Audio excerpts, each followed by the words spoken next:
I still remember the way she said it. Half smirk, half dismissal. Like my needs were nothing more than a joke. We were sitting at the kitchen table, plates from dinner still in front of us. I'd brought up intimacy carefully, gently, because I didn't want another fight. But before I could even finish, she let out this laugh. Not a joyful laugh, not even nervous. It was mocking. And then she leaned back in her chair, arms crossed, and said the words that would replay in my head for weeks. Find someone else if you want intimacy. For a second, I just stared at her, trying to figure out if she realized what she had said. Did she understand the weight of those words? The way they cut deeper than any argument we'd ever had? But she just shrugged, picked up her phone, and went back to scrolling like I was some stranger taking up space in her house. That moment told me everything I needed to know. I wasn't her partner anymore. I was a paycheck, a roommate, an afterthought. Anna and I had been married 7 years. When we first met, she was magnetic, sharp wit, quick smile, the kind of woman who could make a whole room lean in just by telling a story. We met at a friend's party in Portland.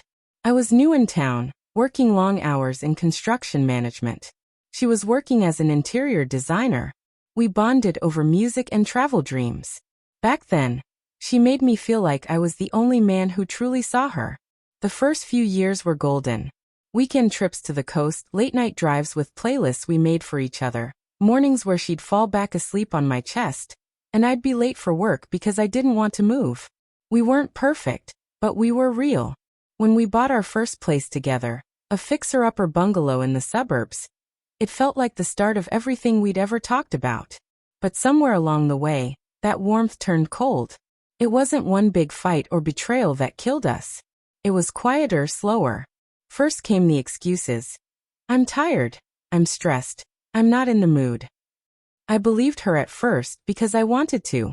I told myself every marriage has dry spells. But weeks became months and months became years. I tried to bridge the gap. Date nights, flowers, surprise getaways. But instead of pulling her closer, it seemed to push her further away. She stopped touching me altogether. No hugs when I came home. No kisses goodnight. If I reached for her hand, she'd pull it away like my skin burned her. Still I stayed. I convinced myself that patience and loyalty would eventually pay off. I carried the weight of our life together. Mortgage, bills, groceries, endless home repairs. Thinking if I just proved how committed I was, she'd remember who we used to be. But that laugh at the dinner table shattered the illusion.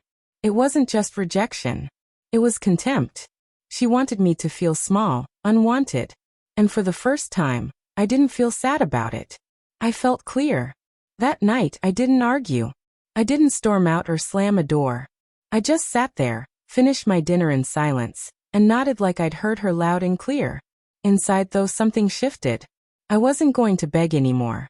I wasn't going to chase scraps of affection like a starving dog. She had laughed in my face and told me to find someone else. Fine. I decided I would. The following days, I kept my routine the same. I woke up early, made coffee, went to work, came home, handled the bills, mowed the lawn.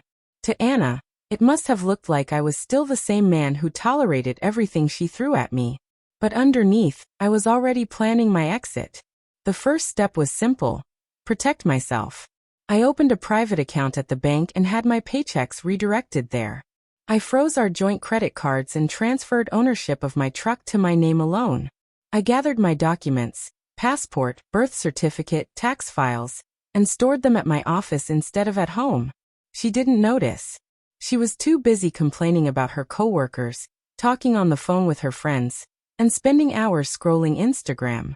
The second step was harder, detaching emotionally. For years, I had let her moods dictate my peace. If she was cold, I felt worthless. If she rolled her eyes, I carried shame. But once I accepted that she didn't respect me, I stopped reacting. I stopped asking for intimacy. I stopped caring if she sighed when I walked in the room. I became quiet, steady, unreadable. And strangely, that calm unsettled her more than any argument ever had. One night, about a week after her little laugh at the dinner table, she looked at me from across the couch and asked, "Why are you being so quiet lately?" I shrugged. Just tired. She stared at me for a moment longer, like she was waiting for me to crack, to beg for her affection again. But I didn't. And that silence scared her. Meanwhile, I started doing something I hadn't done in years. Living for myself. After work, I joined a gym. Not to impress her, not for revenge, but because I needed to feel alive again. The weights gave me clarity. The long runs cleared my head. For the first time in a long time, I remembered what it felt like to have control over my own body, my own choices. And then something unexpected happened. I met Claire. She was new at the gym, working out with a couple of friends. We started with small talk, the kind of casual exchanges you have while waiting for a machine. But within days, those conversations stretched longer. She laughed at my dry humor. She asked about my work, my hobbies, things Anna hadn't cared about in years. I wasn't looking for anything. But there it was, connection, warmth, the simple joy of being seen. I didn't tell Anna about Claire. I didn't need to. She was the one who told me to find someone else. I was just following orders. The turning point came on a Friday night. Anna had gone out with her friends, the same group she always claimed helped her unwind. I didn't care anymore.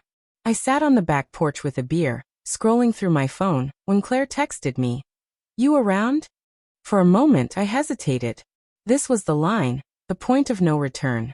But then I remembered Anna's smirk at the dinner table, the way she had laughed at me like my needs were a joke. My hand moved on its own, typing back. "Yeah, come over." Claire arrived with a soft knock, her hair still damp from a shower, her smile nervous but genuine. We talked for hours, about life, about broken relationships, about hope. She listened in a way Anna never had. She touched my hand like it meant something. And for the first time in years, I didn't feel invisible. I felt like a man again. When Anna came home later that night, Claire was already gone. But the change was written all over me.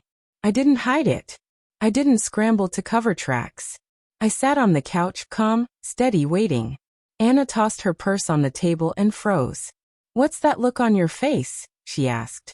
I leaned back, folded my arms, and said the words that cut sharper than any fight ever could.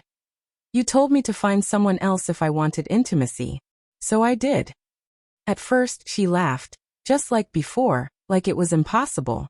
But when she saw that I wasn't joking, that my eyes didn't flinch, the smile vanished. You can't be serious," she stammered.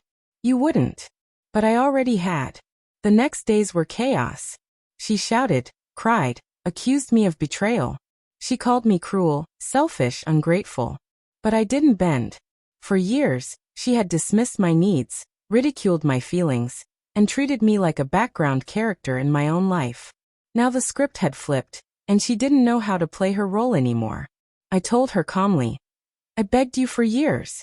I tried to talk, to work it out, to meet you halfway. But you laughed in my face. You dared me to walk away. Don't look surprised now that I did." By the end of the month, I had moved out. Claire wasn't the reason I left, Anna's contempt was. But Claire reminded me that love wasn't supposed to feel like starvation. It was supposed to feel like being seen, being chosen, every single day. Anna learned the hard way that mockery has consequences.